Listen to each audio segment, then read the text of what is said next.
Hello everyone, good evening and welcome back to my channel. So today we'll be talking about a very important topic. Luck is a lie. So do you all agree with me that saying that someone is lucky is not always the truth in some kind of situations, especially when it comes to opportunities like scholarships, grants, fellowships, when it comes to these kind of opportunities? People are always fast to say, oh, she's lucky, oh, she's lucky. So sometimes saying that someone is lucky is not actually the truth about opportunities. So let's see why luck is a lie. Let's see why it is a lie. Make sure you follow this session to the end. Also, kindly repost to your family and friends for everyone that is interested in joining. I've had a lot of people say it. If you see someone that is winning opportunities, you say, oh, this girl is so lucky. Oh, this boy is so lucky. But it's not always the truth. It's not always the truth. So pay attention and follow the session to the end. Chisom, thank you so much for joining. So if you're already on the call, please put your name on the chat. Put your name on the chat. Let's see those that are in this call already. Put your name in the chat. So we have three people here. I'm only seeing Chisom. Where are others? Type your name. Emeka. Okay. Then kindly type in the location. Where are you joining us from? Chisom, where are you joining us from? Emeka, where are you joining us from? Oh, Joseph. I don't even know you are the owner of this YouTube account. Clinton, welcome. We need to bring wine to receive you in this session. I think this is the first time I'm seeing you in my session, right?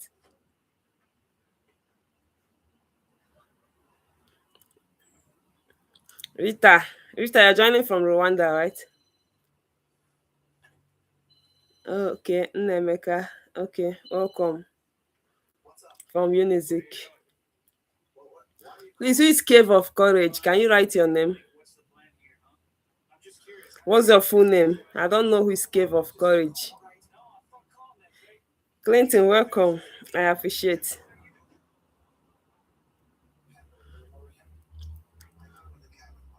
Who is Cave of Courage? Write your full name. I don't know your full name. Please, can you write it? Chisom, you're joining from Abuja. Okay. Joseph, which one is Nigeria? You know, so many of us are Nigerians. So, which part of Nigeria are you joining from? I just don't know what to say. I don't understand you. I'm your sister. How can you just ignore me like I'm a complete stranger? And the book's calling me all the time just to know what's up. They go. Yes, I love you. Okay. Chisom said that Clinton is supposed to bring wine instead. Okay, from Ebonyi State. Okay, welcome. So, who can, if you know you were in the last session, what was the topic we discussed in the last session? Yeah, I know I had a serious network issue then. So, I couldn't continue to the end. In fact, I'm going to be asking questions from the last two sessions. And anybody that gets it correctly, I will not tell you what I have for you, but I have something for you. First of all, what was the topic for the first session we had 2 weeks ago? What was the topic? If you remember the topic, can you write it down? Okay, Charles said why intelligent people lose out on opportunities. That was for last Sunday. What about last 2 Sundays? What was the topic? Okay, Silver, peace, Chinonso. Welcome from Uniport. Welcome. What was the topic of our first session? The first session we had 2 Sundays ago.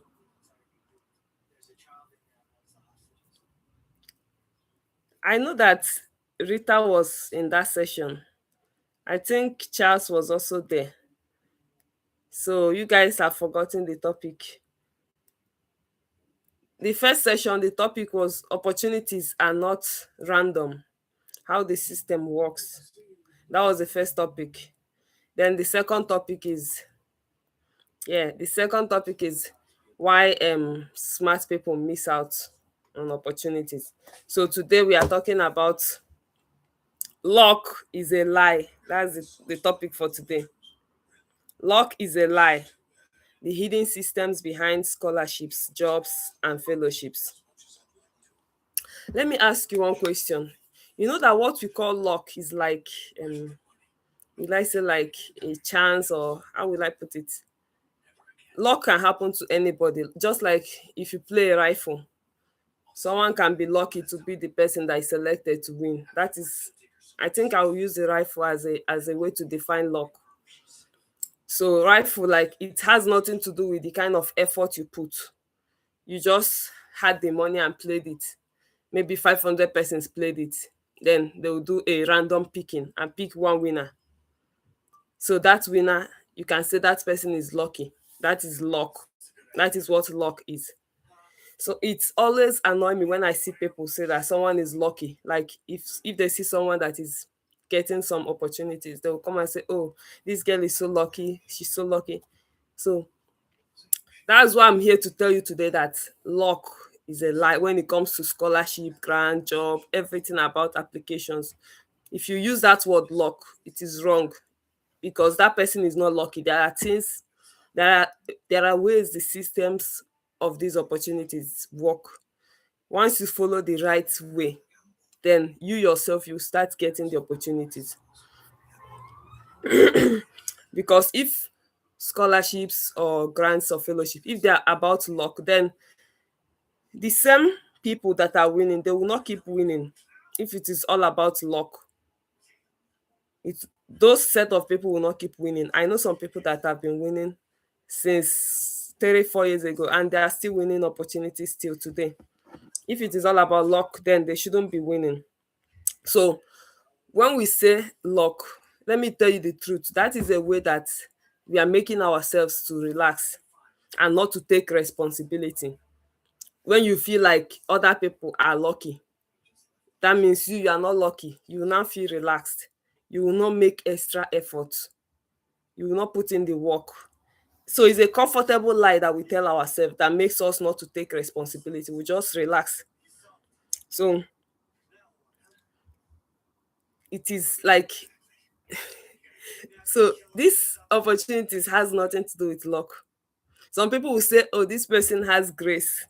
Yes, I agree with you. Grace is part of it, but even the Bible, they say faith without work, like okwukwe na-enwere ezi ọrụ lụrụ alụ, that is in Igbo language. Faith without good works, like faith and work goes together. So before you say somebody has grace, grace build on nature. Like, have you make the ground for that grace to come in?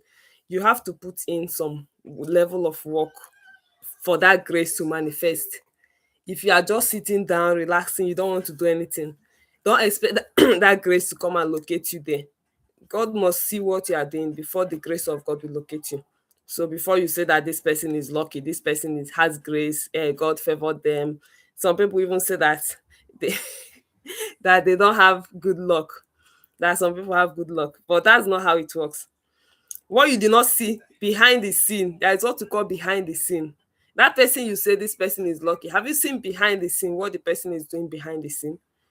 Have you seen the preparations, the understanding, like how the person actually prepared for this opportunity and the effort the person put in? So there is this effort and preparation that you have to put in before that grace will locate you for you to win opportunities. So remember that in the first session we said that opportunity is equal to awareness plus timing plus positioning and then execution. So first of all, let me start with scholarship opportunities. Let me start with scholarship opportunities. Your grade here is very important. You don't expect to graduate with a second class lower or third class and be expecting to win scholarship. If you know that you want to win scholarship to continue your studies, now that you are in school, You should be aiming for high grade. Even if you did not make a first class, at least have like second class upper. I'm not saying that those that got second class lower are automatically disqualified, but now we are talking about how the system work. Leave luck aside now. Let's keep luck aside.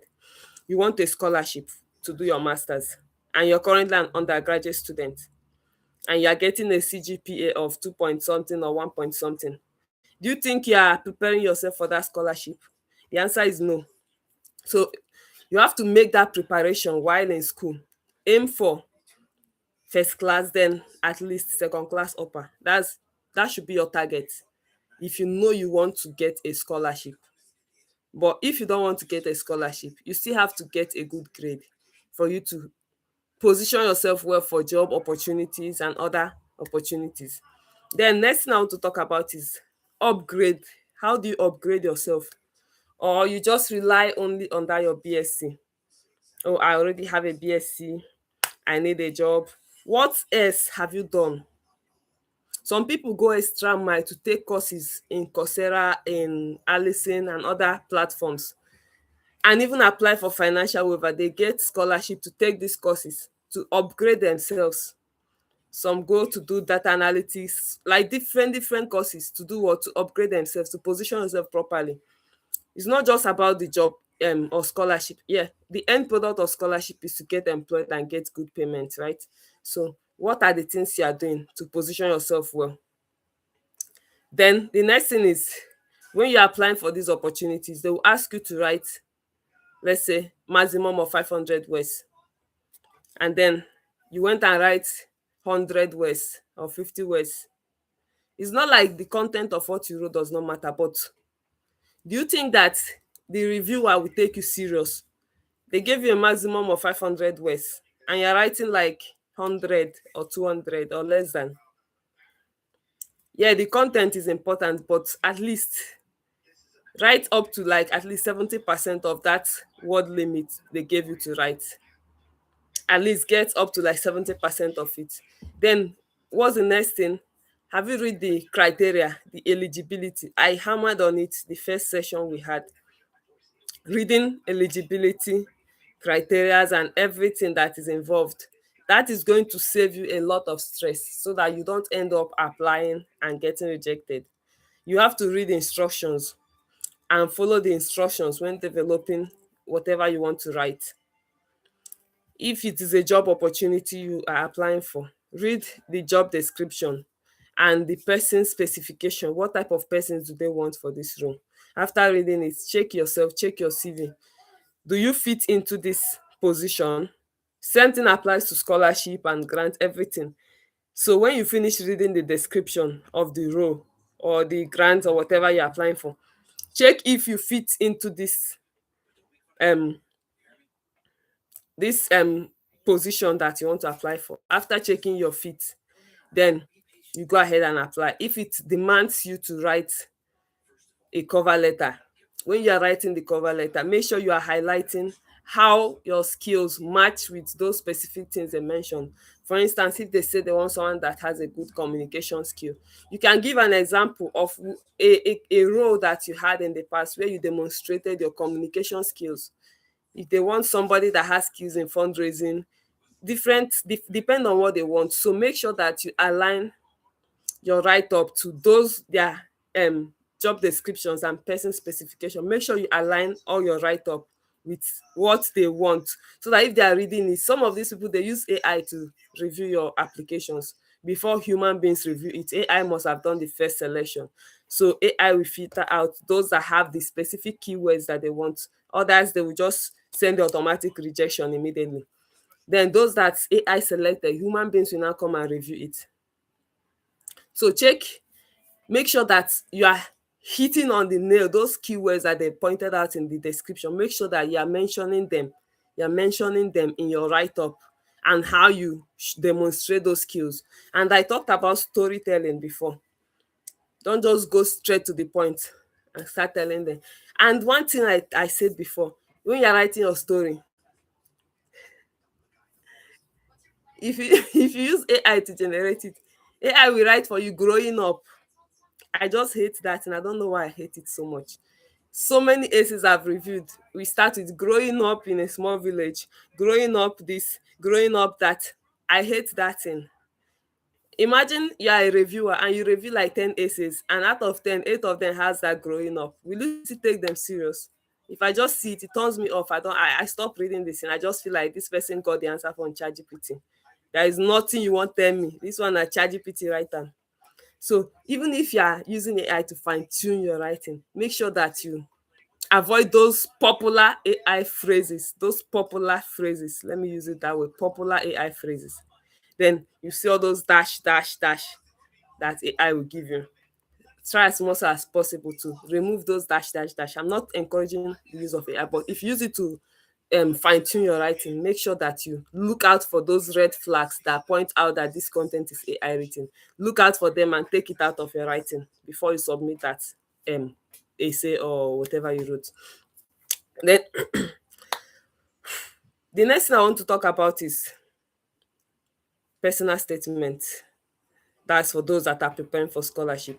I had a session last year which I called the 5 day scholarship bootcamp. If you have time, go through that in my YouTube channel. You'll see where I talked about the difference between personal statement, cover letter, statement of purpose. Some of you, the scholarship you're applying for, they ask you for personal statement. You're writing statement of purpose for them.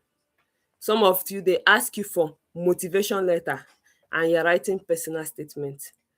Personal statement, show them your personal experience, your personal journey, how it aligns with that scholarship.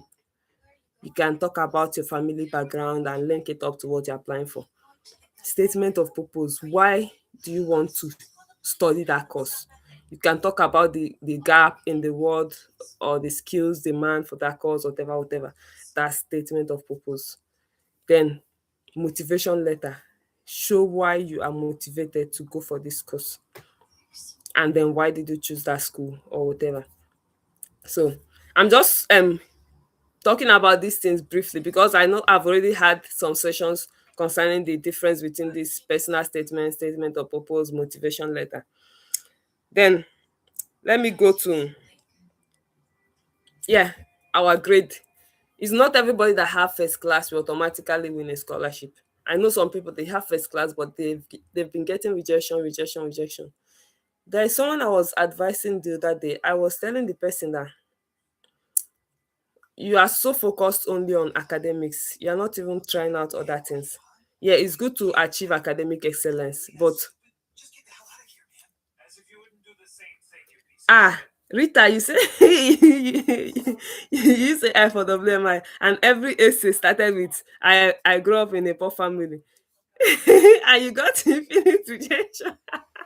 So that's the truth. I will tell you, growing up in a small village, growing up in a this, growing up like anywhere I see growing up, let me tell you the truth, I don't take you serious again. If I'm reading your ace and I see growing up, I flag you red immediately because I know where you got your response from. I know where you got it from. Even if you use your human brain and write that growing up, I know what inspired you to use it. So yes, I was talking about those that focus only on their studies. If you are that type of person that you are studying, all your mind is only on your studies, come and listen to this thing I have to say. Yes, studying is very good. After school, what next? Have you asked yourself that question? After school, what next? There are a lot of graduates, but very limited job opportunities for them.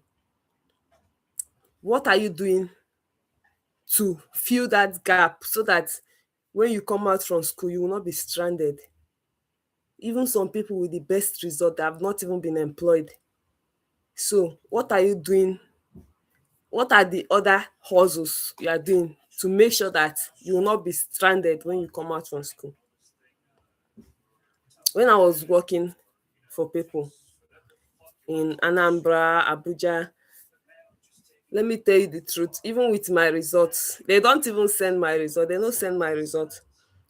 Even with my results, what was the highest salary I've received? It's 60,000 naira. If you convert it to pounds, it's like 30 pounds or less than 30 pounds. That's the highest I've earned as a salary. That's the highest. So during this period, I was asking myself, what else can I do to get extra money? What else can I do? When I was still working as a bossa, that my salary was 8,500. I was making bead, I was making footwears, drawing artwork for people. Like I make all these things to get extra money, and most of the time it's even my fellow staff that patronize me. Once they pay their salary, everybody will be bringing the money they're owing me. By the time I collect all the money they're owing me, I have like times two of my salary that I'm going home with, because I was doing other extra things to get extra income. Same thing with when my salary was around 25K, 30K. I was doing home lessons, extra. Like the home lessons I was doing was like times three of my salary. I was getting extra money. Also doing liquid soap, footwears, bags. Those are the extra things I was doing to get extra income. And let me tell you, those things help me to know what I'm doing currently in my organization, because in my organizations now, yeah, we create artworks, all these things I mentioned, bag, footwears, bead. We make all these things, but now we make it from waste materials. We make it from waste. So it's because I've already acquired all those skills. I've acquired the skills already. Yeah. So what made me to resign from teaching was because I feel like I needed more independence. I needed more time to focus on building myself and building my own business instead of working for people. I need to build my own business. But before then, I did some things. While I was still working for them, I was applying for grants, I was applying for travel opportunities, fellowships, and I was able to get some of these opportunities, to the point that I feel like if I resign from this teaching, I can still be able to survive without their monthly salary. That was why I was able to resign. But assuming I said, oh, I don't have chance, I'm teaching, I wouldn't have gone to this level today.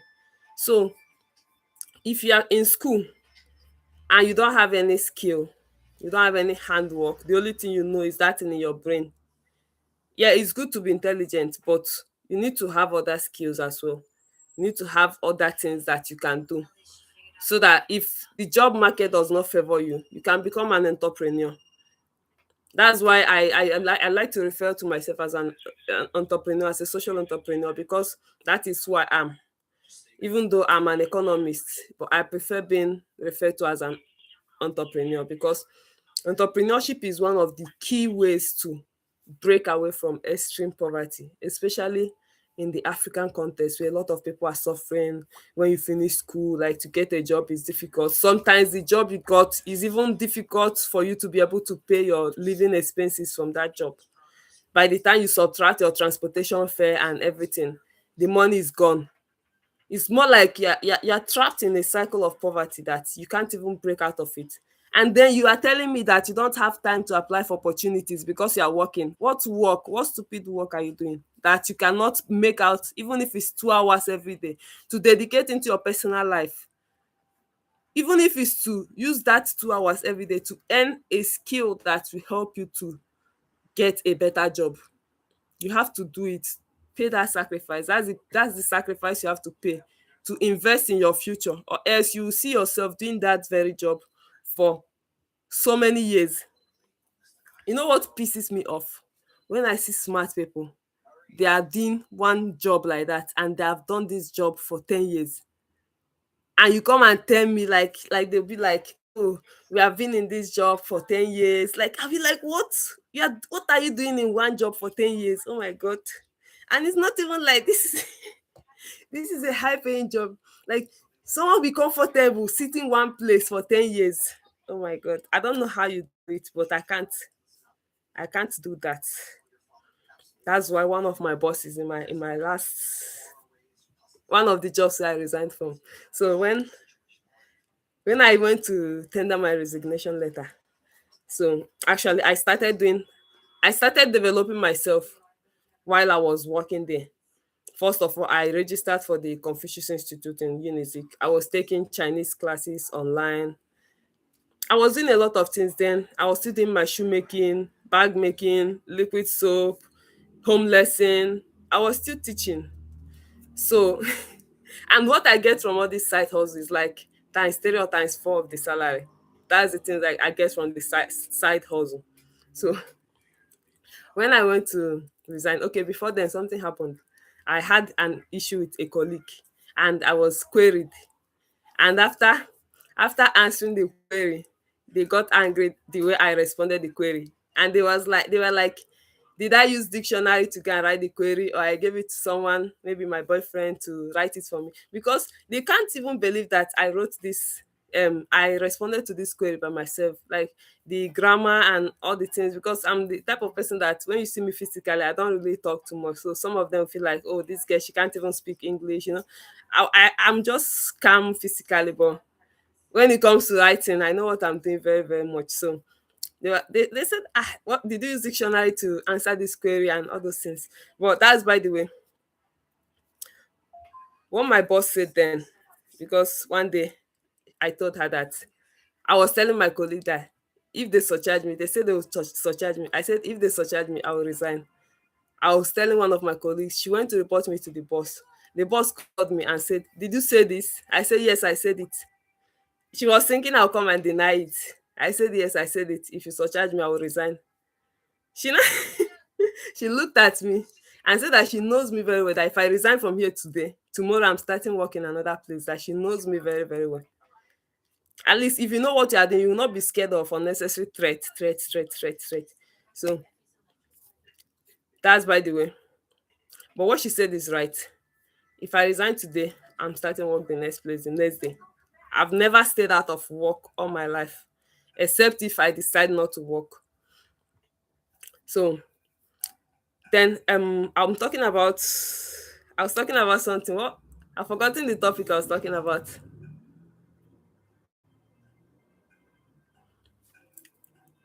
Okay. I think I'm talking about investing in yourself. So in this same school, I started the Chinese class. I started taking one other class. I got into the program. We have a lot of classes to take before we qualify for the competition. But I wasn't taking these classes when I'm teaching. That's the problem. Assuming I'm doing it when I'm supposed to teach, I will say yes, it's my fault. I shouldn't have done that. But even the school, they confirmed that I was one of the best staff. When I teach, I do my things fast. I teach the children during the break time. I was on my phone doing my stuff, taking my classes, writing my exams and everything. Or after school, like these are the time that it won't clash with the school activities. But why they're angry with me is because every time I'm holding my phone in my hand. That's the anger. Every time I'm holding my phone, even in the assembly ground, I'm holding my phone. Every time I'm holding my phone. And it became a problem.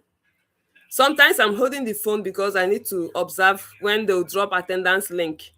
I may be in a class, but I'll just remove the volume. I'm not participating actively. I'm just monitoring it to know when the attendance link will be dropped. So I'll take the attendance and not miss out. But it became a problem. They see me as I'm carrying phone up and down, up and down. Like I've already explained to you guys, I'm taking some online courses, but you still don't want to understand. You want me to be doing the work for the rest of my life to be teaching there. Like I can't even relate it. So at a point, I started getting threats. Oh, I'll break this phone one day. Those that are carrying phone up and down, you're not the only ones that have phone in this school. One day I'll break phone, break phone. I just went there and told Ma, I'm resigning. No, I gave her my resignation letter. She was like, did she do anything to me? I said, no, you didn't do anything to me. I just don't want us to have any problem so that tomorrow if we see we greet, I don't want to have any problem with anybody. That was how I resigned. And I went to another place where I can use my phone. At least I'm staying in the staff room. When it's my time to teach, I enter the class, teach, go back to staff room and use my phone in the staff room. So that's the place I stayed.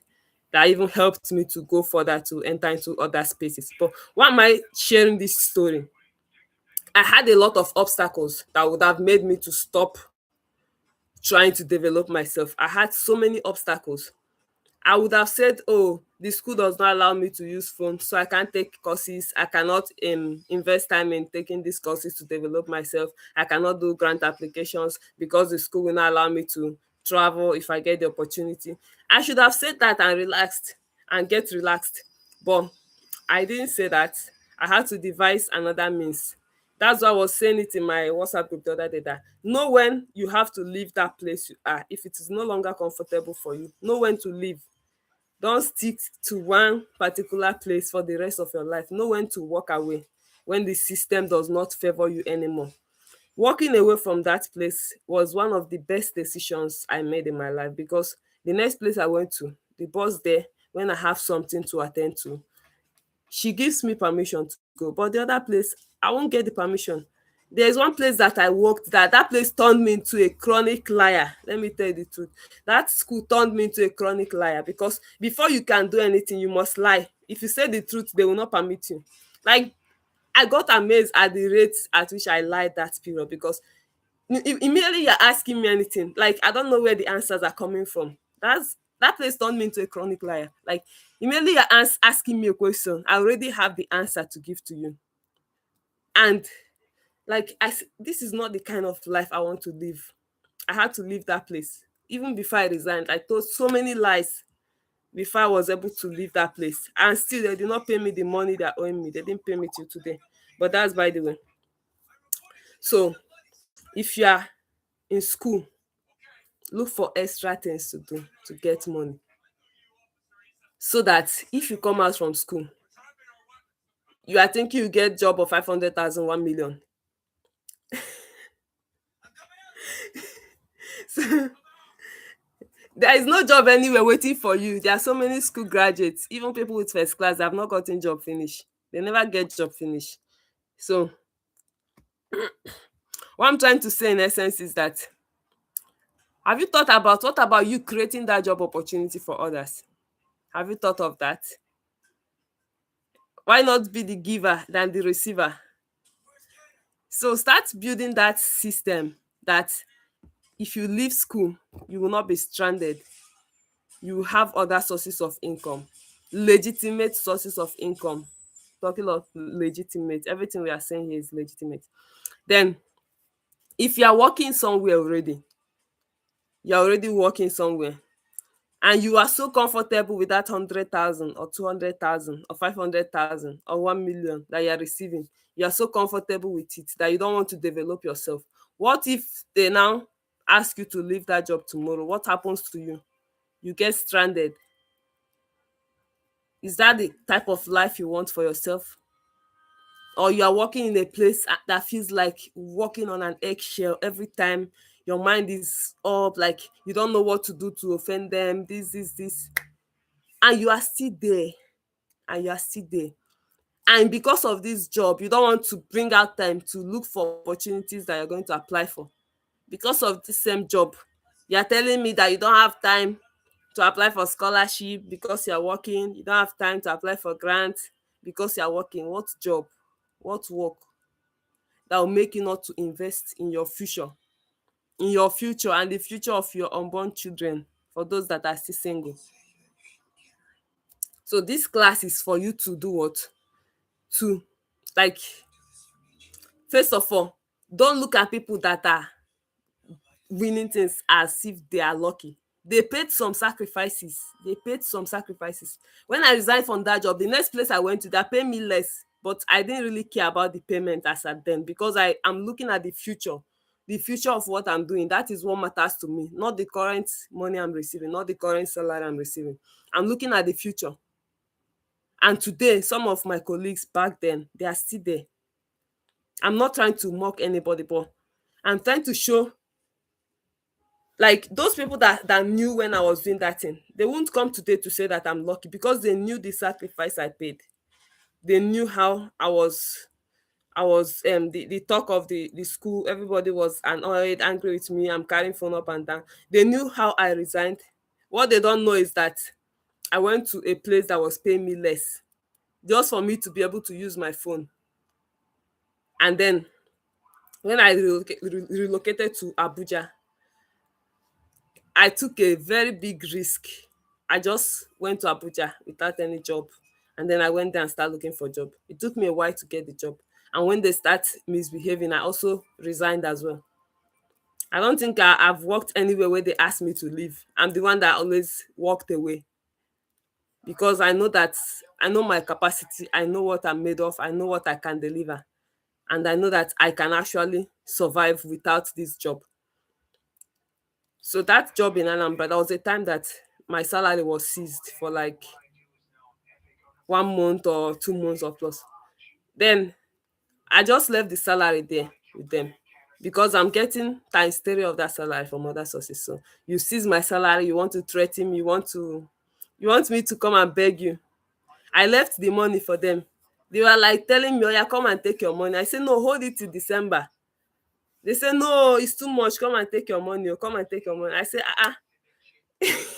you're tired of holding the money. Because I don't really care about the money then. It's not like I have enough, but there is a way you will show yourself that you're too desperate for something. They will use you and dump you. But have that way of carrying yourself where you are working or whatever. Like have that the way you position yourself so that people will not look down on you, people will not trample on you. Like make sure you are giving value. Let me use that word. Make sure you are giving value so that those places you are working, they will even be scared of losing you, and they will not want to make anything that will get you upset and you leave. Once you get to that point, that's very okay. Also invest in your self-development. 2022, 2021, I was taking a lot of courses. I was investing in my self-development. But from 2023, I told myself that no more free courses. Any course I will take, you people will pay me for me to take that course. I'm not doing anything that is only certificate. I'm not doing it again. I told myself that in 2023 and I stopped it. That's why before I apply for it, I'll ask you money or travel, which one is involved? If money is not there, there should be international trip attached to it. If there is no money, there is no international trip. Hold the opportunity. I know they do. Because I feel like I've done that self-development. I've acquired some knowledge. It's not like knowledge should be limited, but at least I've gotten to some extent that I don't need these things again. But if you're still coming up, you can still do those courses, free courses. You can do them to add to your CV, to boost your profile, to use it to get other paid opportunities, to use it to get paid opportunities. And also, always make plans ahead. What do you want your 5 years time to look like? In the next 5 years, where do you want to see yourself? Have you asked yourself that question? Answer in the chat is a question for you guys. Have you asked yourself in the next 5 years, where do I want to see myself? Have you asked yourself that question? Write your answer in the chat. Let me know those that have already thought about it and those that have not thought about it. Because we are not supposed to be living like chickens, that chicken will just wake up and walk around, eat food, poo, sleep, wake up the next day. You need to have plans. You are a human. Have plans. Have plans. What do you want your next 2 years to be? What do you want your next 3 years to be? Who is this person? What's your real name? In the next 5 years, you want to be a billionaire. Yeah, what is your real name and what effort are you making towards achieving that? Because it's when you have a plan that you start working towards that plan. And when the plan start falling in place, people will now say, oh, this person is lucky because they're seeing the result, but they didn't see the hard work you put behind the scene. They didn't see that effort, the number of years it took you to get there. But today they will say, this person is lucky, this person is lucky. You know, one thing that my friend Kinsley said it that was 2 years ago. So okay, Samuel. Okay. So my friend Kinsley told me like in 2023, he looked at me and said, if anybody envy you that you are winning something, I'll be very angry with that person because they don't know the work you are putting in. Yeah, they don't know the work you are putting in. The countless sleepless nights. Yeah, in the daytime, I have to work from 5 a.m. I start preparing for work. From 5 a.m. From 5 a.m. I start preparing for work. I spend 2 to 3 hours on the road commuting to work. And then when I get there, I work till 8 or 9 p.m. And then I spend extra 2 to 3 hours transporting myself back home. By the time I get home, It's already 11 p.m. or 12 a.m. in the night. And then I prepare food, eat dinner around 1 a.m., and then go to bed around 2 a.m., sometimes 2:30 a.m., 5 a.m., I'm up again. And the cycle continues like that for like 4 days. 4 days. And I have 3 days left in the week to invest in my personal development. And from the 3 days, Sunday, I host this YouTube session. I teach other people what I did that helped me to get to this point and how they can develop themselves. I also have classes with my mentees, my research group. We do research, submit research grant proposal. Then my personal stuff, PhD applications, grant applications. And then I still have time to make to do other projects that I do in the IDP camp with my team, those that work with me offline. And I have another team we work online, and I still share opportunities in the WhatsApp group. And then someone will come tomorrow and tell me that you're lucky. Did you see this circle? Like, I don't even have any space to even look after myself or my health and everything. And tomorrow, if I post something, you say, "Oh, she's lucky. Oh, she has grace. She found favor with God." Like, I keep hearing a lot of things. I don't say that grace is not part of people. You have to put in the work for that grace to locate you. There's one of my friend that told me that she goes to bed by 8 p.m. I was like, "What? 8 p.m.? You go to bed 8 p.m. and you wake up 6 a.m. the next day?" Like, I don't understand. You're sleeping away your destiny. 8 p.m. you're sleeping. That's crazy. You go to bed 8 p.m. An adult, not even a baby. An adult. And tomorrow you someone like that, you come and say, "Though this person is trying, this particular person, at least she's trying, she's applying, she's winning stuff, but not that much." But if you're in this call today and you're the type that 8 o'clock, in that woke or cocoa, you go and sleep and wake up 6 o'clock the next day. Hi, do you know the time you're wasting? Like the time you used to make a lot of impact in your life and help other people. Do you know that you're wasting your time? You're wasting time. You're wasting time. Let me tell you the truth. It's better you sacrifice this your youthful age and use it to invest in your development. Sacrifice your youthful age. Use it to do the right thing so that it will get to a point whereby you don't have to work that hard again, because you have already set the systems in place. You have already set the systems in place. So it will get to that point that you don't have to work so hard for you to be able to earn a living. Because that energy you have now as a youth, you will not continue to have that energy all the rest of your life. That's just the truth. You will not have that energy forever. It is limited. Let me tell you, it's not everything that this guy, you're making me laugh. Stop distracting me. Which one is let us sleep in so many ice cream? I did not say that you should not sleep. Okay, Charles said he wants to see himself financially free, doing the things that he wants to better his life and those around him, helping and motivating others to be the best of themselves. That's very good. Okay. This guy that told me that I have grace, I know it's that somewhere. Somewhere, you and this grace, somewhere I'll fight you in your DM. You are the number one person that will keep saying grace, grace, grace. Somewhere, me and you will fight. He who sleep 8 hours a day. Poverty will do what? Ali will complete that. Complete that one. Okay. I'm not saying that you should not sleep, but be strategic with your sleep. Don't sleep away your destiny. That's what I'm just saying.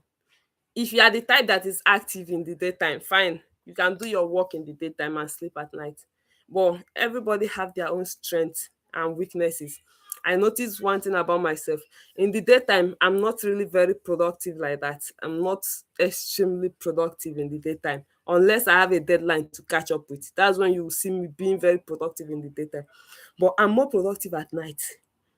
That's when I'm more active. Like I can do better things and get better results at night. So I have to utilize that night time to do my things.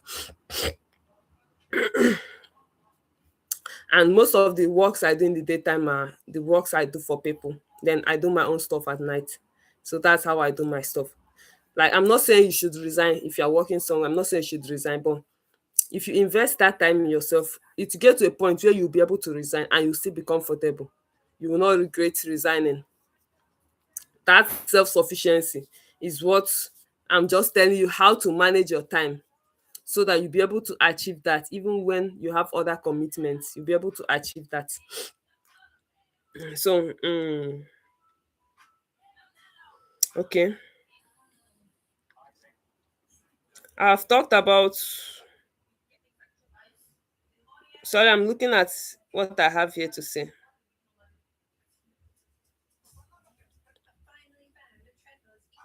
Okay, I want to talk about benchmarking. What do I mean by benchmarking? When I joined LinkedIn in 2022, I wasn't active on LinkedIn. I think I joined in 2022. I started posting on LinkedIn in 2023. One thing I noticed about LinkedIn is when you go to LinkedIn, you only see excellence in LinkedIn. People don't usually post the failure part, like the part where they failed. It's just one or two persons that will post their failures. You go to LinkedIn, it be like everyone is graduating with a first class, like everyone is getting a distinction, everyone is winning grants, getting job opportunity, traveling. That's the kind of things you see on LinkedIn. So what I did that helped me was I followed some specific persons that are doing the kind of things I like to do. There are some persons I was looking at when it comes to scholarships because they are experts in this field.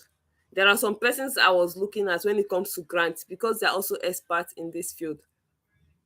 I'll just mention one or two names like Stanley and Ibog. I used to reference him when I'm talking, even though we are not close, we have not discussed that much. We've just chatted one or two times on LinkedIn. We are not that close. He don't even know me. I don't know him, but I just know him as my LinkedIn connection. And I like the fact that he's pursuing grants to grow his organization. He's winning grants, getting opportunities, funding, like different kind of funding. And he's still a student and undergraduate. And this guy has won grants that are close to $1 million in total. And he's still an undergraduate. He's still an undergraduate. So when I look at what he has achieved, I was not looking at people that have not achieved anything. I was looking at people that have gone far. So when I look at what he has achieved, I have to tell myself that I have a lot of work to do. I have a lot of work to do. Then, whenever I'm applying for stuff, I don't get tired. I keep applying. If someone say, "Oh, you're winning so much," I'll say, "Oh, I've not even won half of what this guy won." It's not like I'm being jealous or envious of him, but I'm just using him as a benchmark to say, "Oh, this is the kind of success I want to achieve. This is the kind of position I want to get to."